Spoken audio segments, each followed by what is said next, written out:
Hello and welcome to the Philly Fast Break podcast. I'm Sean Kennedy. On the line with me is our NFL handicapper, Dan Erda. We're going to go over all the Week 6 action.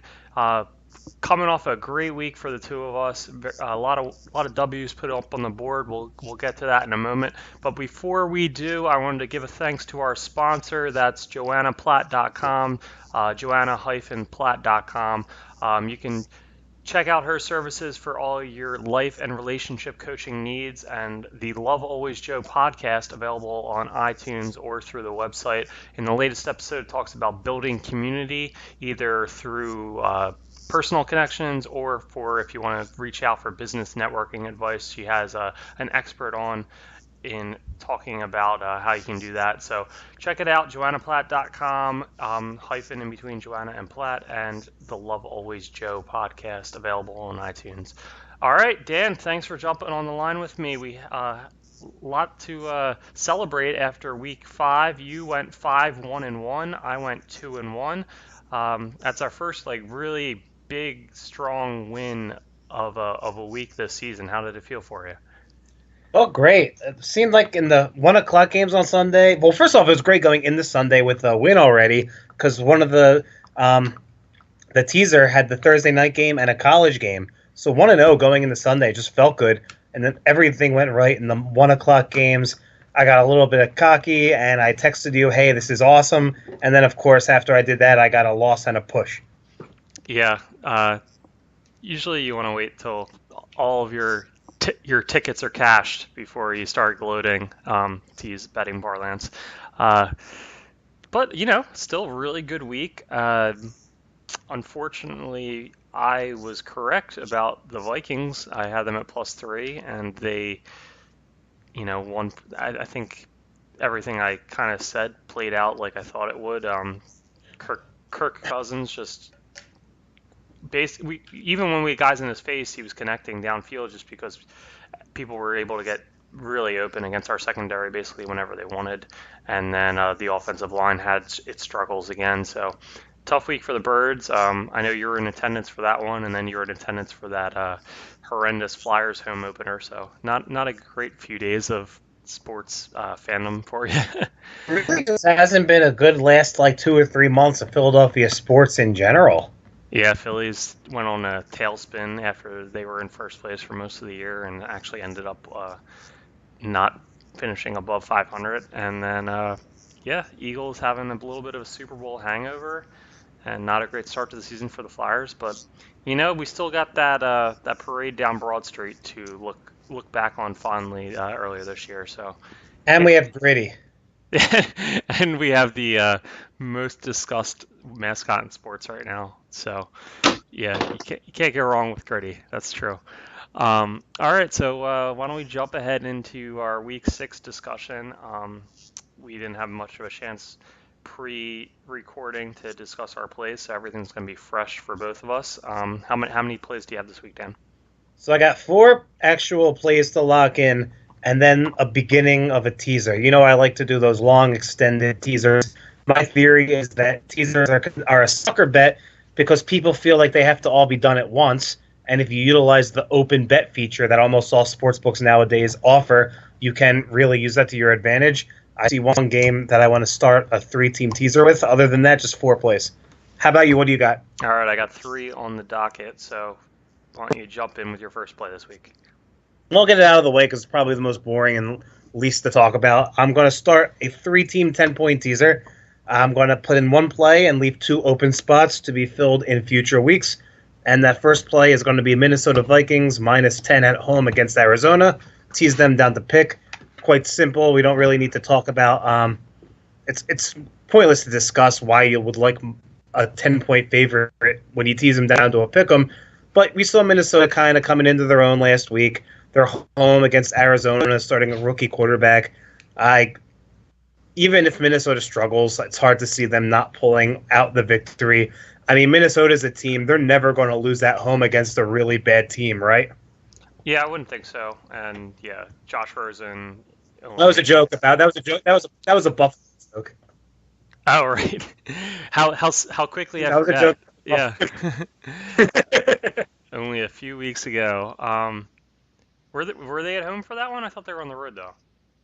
No, they were in Minnesota. Josh Allen went into Minnesota and beat the Vikings. Oh gosh, it's worse. It grows worse in my mind every week. That stupid I would loss. I wouldn't have laid 16.5 on the road. Yeah, no, that's true. That's a good point. I shouldn't have laid it at home Yeah. any. You wouldn't lay 16 and a half, period. All right, so yeah, I mean, I agree with you here. Josh Rosen on the road.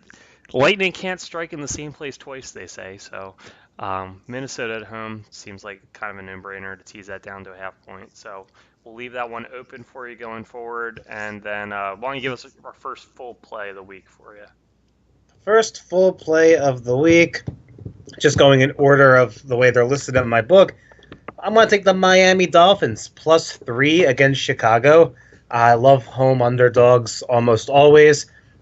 I think Chicago's a little bit overvalued. They are coming off a very dominant effort, but it was at home and it was against the Tampa Bay defense, which is absolutely brutal. We will have more on that later. That's called foreshadowing. Miami's 3-2. They're not terrible, and they're a 3-point underdog at home. I just don't think that they are a bad enough team where they should be a 3-point underdog. And I expect a close game, and they could very well win. All right, so one of my plays is actually involved in this game, so I think it can tie into a way both of us come out on top here. Under. I like the under, yes. Yeah, I knew it. Yep. We have the Bears have been much discussed with how Khalil Mack has revitalized that defense. They're actually first in defensive DVOA this year. Surprisingly, the Dolphins are fifth, and that defense has been, what's propelled them to that 3-2 start you mentioned. Their offense, outside of they had a pretty good game against the Raiders, but I think outside of that, they've been pretty subpar all season long.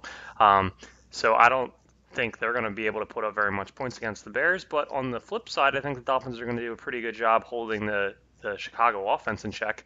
Everyone, that Mitchell Trubisky 6-touchdown game against Tampa is, fresh on everybody's minds prior to their bye. But, by and large, the offense has not been good all season. Before that Tampa game, everyone was talking about how much Trubisky was struggling and, was the rest of the team good enough to kind of like pull him along to a great season for them, or was he going to be the piece that held them back? So I don't think one performance against a Bucs defense that's in the bottom 2 or 3 defenses in the league is really changing my opinion of what they can do offensively. So 2 good defenses and 2 offenses that really don't scare me, especially with Chicago being on the road. I think it's going to be a low-scoring game. The line reflects that, but I really see like a 20-13 type game here, and I like the under 42.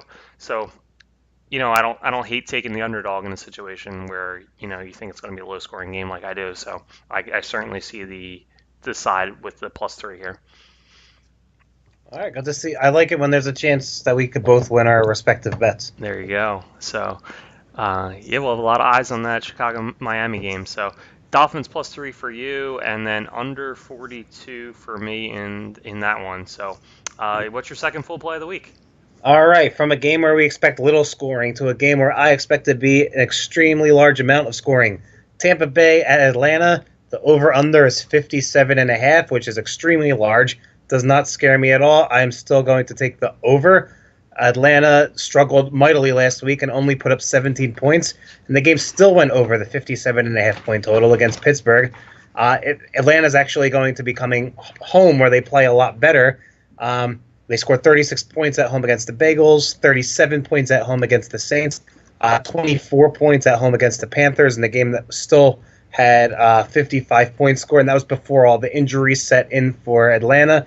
Now, it's talked, everyone knows by now, Atlanta has had the worst injury luck in the league. Their secondary is basically depleted to the point where they're about ready to pack it in for the season. But their offense is still good because in those home games, they gave up 37, 43, and 24 points. They're just a team that plays shootouts when they play at home. Tampa Bay's coming off a bye, which gave Jameis Winston a little bit of time to get back in the swing of things. And look, when the secondary is the problem, I don't think that bodes well for them. When you have Mike Evans, you have Deshaun Jackson. I guess O.J. Howard's hurt, so he doesn't count. Cameron Brate, Chris Godwin, like these are all weapons. This is going to be a shootout. I think this game is going to be 24-21 at halftime. Yeah, I was looking at this one, and I agree with a lot of what you said. The one thing that held me back was just the Winston factor, and he didn't. He came in for that second half of the game 2 weeks ago prior to their bye, and he didn't look good. So I don't know. I just wanted to see him in action for 1 week before I thought that he would just kind of enter the fold and they would be clicking on all cylinders like that offense was with Fitzpatrick earlier in the season. I definitely think the Falcons back in the dome against that Tampa defense. I don't see how they're not going to get at least the high 20s, low 30s. But I could envision like a 31-17 type game. So that was the only thing that because the number's just so high at 57.5. You need both sides to really be involved in the shootout, and I just wanted to see that from Winston before I dove in with a line that high. But like you said, he had the bye to kind of get back into the fold as the number one, and we fully expect the Falcons defense to allow them to score a lot. But yeah, that's just my thing. I like to see it once. You like to try to get ahead of those things. So, but I agree. All the pieces are there for a shootout. It's a high line, but it's definitely an achievable line. So, over 57.5 is Dan's second full play for the week. Next up, I have the Jaguars -3 in Dallas. All right, so Jacksonville, everybody's kind of moved on to Chicago as the defense du jour. They're like talking about how Jacksonville's still good, but maybe they're not quite as elite as they used to be. And maybe some of that has to do with the fact that KC put up 30 last week against them, but that had a lot to do with Bortles turning the ball over 4 times, putting the defense in bad situations. They actually did a pretty good job in that first half against the Chiefs, who had been scoring on everyone, and it was they'd only had one score up until late into the second quarter, and then there were a couple turnovers, and suddenly it was a 20-0 game, and it was kind of out of hand.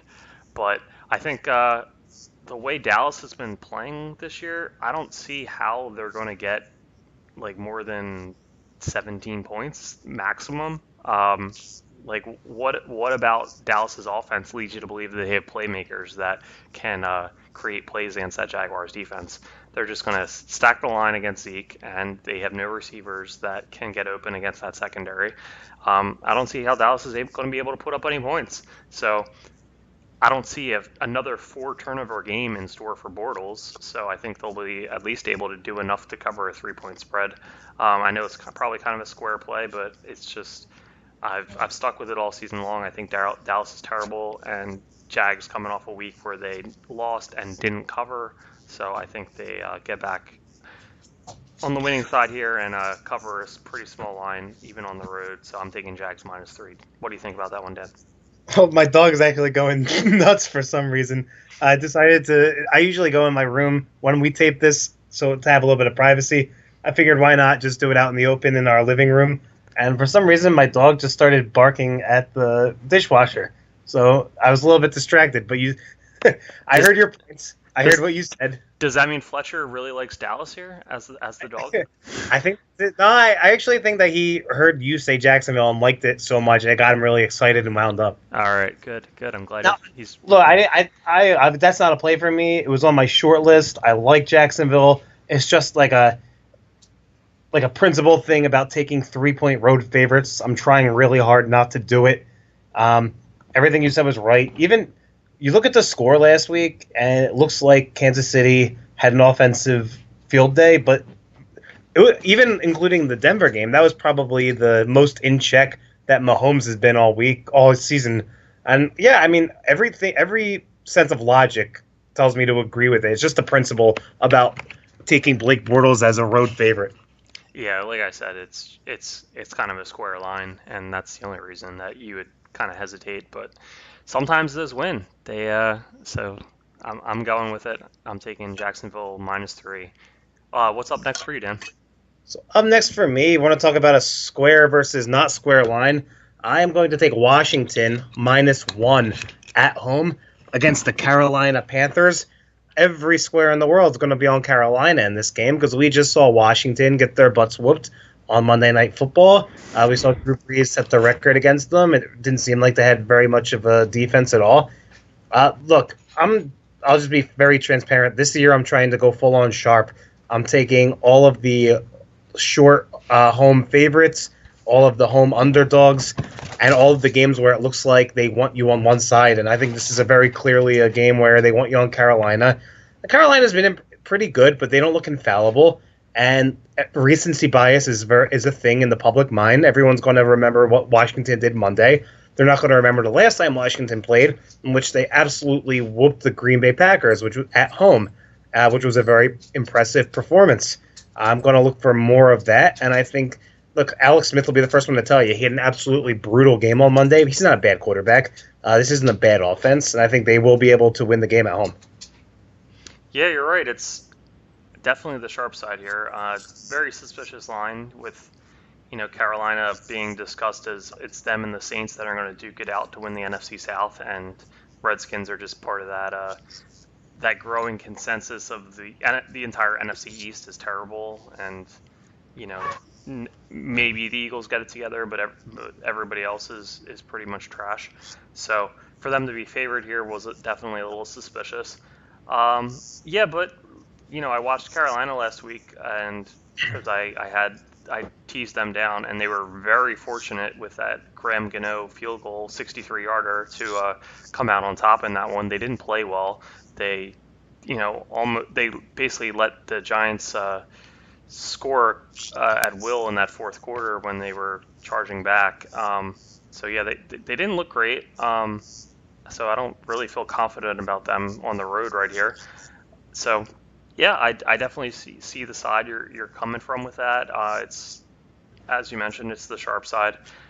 It's just tough. It's tough for me to back Washington after what we saw, but that was kind of your reasoning, is that's why you're going with it, because the public is looking at that Monday night game and thinking, wow, it's really weird that they're favored, and you're kind of leaning into that. I'm just staying away for that reason, but I definitely see your logic there.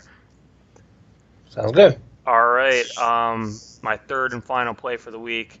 I'm taking another under. I'm taking the under in the LA Rams Denver Broncos game. It's at one of the higher lines this week, 52.5. The way I see it shaking out is it's a very similar situation to 2 weeks ago when KC was also in Denver, and as you kind of just hit on in our discussion of the Jacksonville game, Denver did a pretty good job, holding down Mahomes. He was in line to take his first loss as a starter until he made his crazy left-handed throw to convert a third down, and then he converted on his 2nd and 30, and that was part of the growing legend that is Pat Mahomes. But even with that, all being said, the game still went to it only finished at 27-23, which is 50, which would be under this 52.5 here. And unlike that game where KC has one of the worst defenses in the league, the Rams actually have a decent defense. So I expect Denver not to be able to put up as many points as the 23 they put up against KC. And I think with the Rams are kind of banged up at receiver. They have two guys in Brandon Cooks and Cooper Kupp who are both in the concussion protocol this week. They could be throwing out guys like Josh Reynolds and Garrett Everett, their backup tight end, as key guys for them to rely on this week. So even if their main guys are back in the lineup, I think they're probably going to focus a little bit more on the running game, just trying to grind it out a little bit more than usual versus their high-flying passing attack that they feature some weeks. So I expect a lot of Todd Gurley, and I expect it to be more of a possession-based game as a result. And I think Denver's offense is going to struggle to to move the ball against LA, and I think 52.5 is a really high number. I expect this one to go under. Well, the good news is I don't have to talk that much for my last play. You kind of set me up very well. It's my favorite play of the week. I like the Broncos getting 7 points at home here. I it's my favorite play last week was Detroit, which might have been my favorite play of the year so far. This is up there. You just made a case very well about why it's going to be a low-scoring game, and generally in low-scoring games, it's difficult to cover full touchdown, a full touchdown spread. I actually think you're giving the Rams defense a lot of credit because they've only been good on paper. They just gave up 31 points to the Seahawks. Before that they gave up 31 to the Vikings. Before that 23. Like this, they're not the stifling defense that they thought they were going to be. Denver, after starting out 2-0, has lost 3 in a row. They just had a players only meeting on Monday, and it seems like they're very, very dedicated to getting their act together. They know that it's still early in the season. They're 2-3. This is a big game. 3-3, they're right in the thick of it. 2-4, they're probably not going to be in the playoff race. And like you've referenced the Chiefs game, I keep thinking about that. It is extremely difficult, even with a good offense, to go on the road and play in the altitude of Denver. And teams, if Pat Mahomes struggled, the Rams are going to struggle. And the Rams are missing those two. I think they're going to be missing those two receivers that you said. I think Denver has a good chance to win this game outright. I think I'm going to put a little bit of money on the money line, but definitely I like +7. It's my favorite play of the week. Yeah, you figure they're not going to go 16-0, so they got to lose, a couple games along the way, and on the road in a high altitude, tough place to play like Denver. That's definitely a tough spot for them. Yeah, I mean, you mentioned the point totals LA has given up. I think that's a little inflated just because the Rams are so prolific offensively that they score early and often and quickly, and opposing offenses get more possessions, and they have they're basically in catch-up mode a lot of the times, and towards the end of the game the defense gets in a little bit of a prevent defense in some of those situations.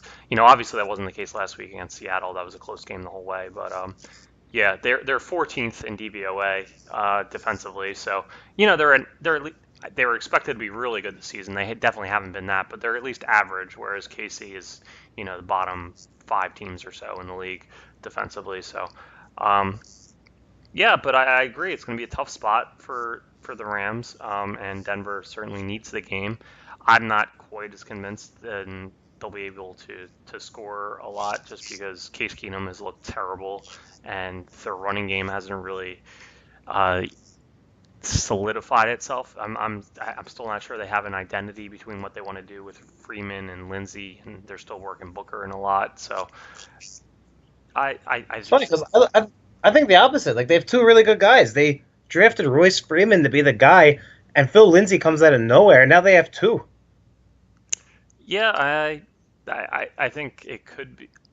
Maybe that there's definitely an argument that works to their advantage. I don't know about that. I'm very much in favor of not putting Lorenzo Booker, or that's not his name. Devontae Booker.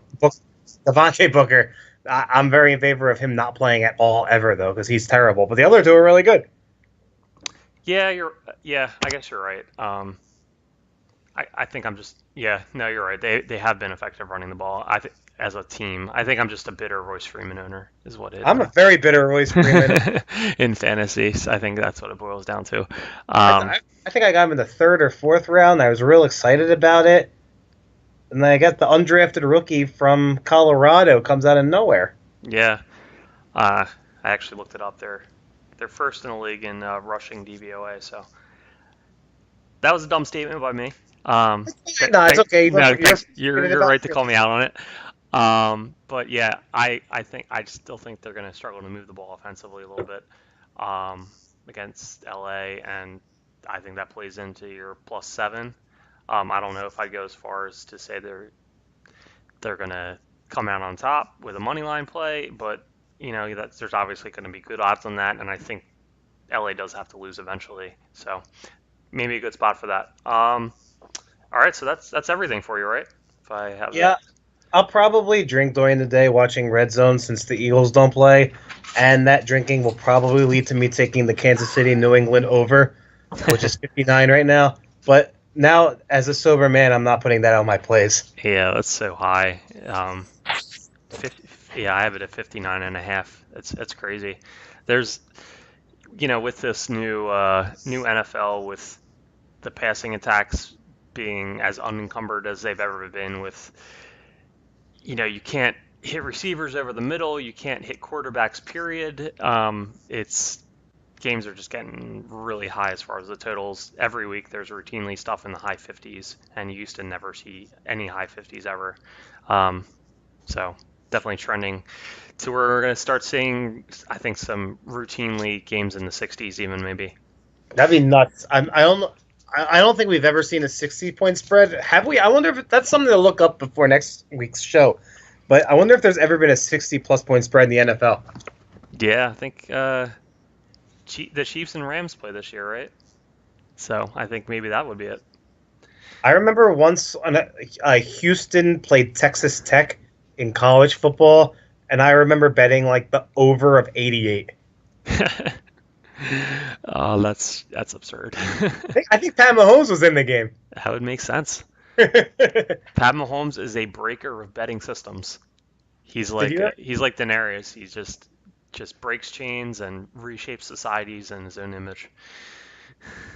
did you have you ever looked at the box score from the time that Texas Tech played Oklahoma and Baker Mayfield played Pat Mahomes? Yeah, Mahomes had like 8 touchdowns, right? Something absurd. Mahomes had like 8 touchdowns. Baker had like 627 yards and 5 touchdowns. It's one of the greatest box scores of all time. I have it up right now. Yeah, Pat Mahomes had 52 for 88 for 734 yards, 5 touchdowns, 2 rushing touchdowns. Baker Mayfield 27 for 36, 545 yards, 7 touchdowns. And it's funny. It's the great. This is where the league is going. They're adopting college style offenses. The rules are favoring the quarterbacks. We're definitely going to see some totals in the 60s. Yeah, I know we're really close this week, 59 and a half with the Chiefs and Pats. So 734 yards passing in that game from yeah, Mahomes. That's unreal. it's absolutely absurd. He's doing similar things in the NFL. So kudos. That's a half a season for Dak Prescott. Yeah, it's imagine. I mean, Andy Reid identified that, and even though they had a guy in Alex Smith that's above average as a quarterback, they traded up because he saw Mahomes as a guy he could shape into a generational talent, and so it was a ballsy move, and it's paid off for them. So kudos to him and that KC staff for pulling that off. Yeah, they look really well set up for years to come now. So it's nice as an Eagles fan who feels very secure in our quarterback situation to just appreciate that and not feel anxious about everything. I don't know if you listen to WIP this week. There's some people who are like, maybe we should go back to Foles. Well, people are idiots, so that's why I don't listen to sports talk radio. I don't either. This is all stuff that I saw like people post on Twitter, but like this is why I think some people should be sterilized.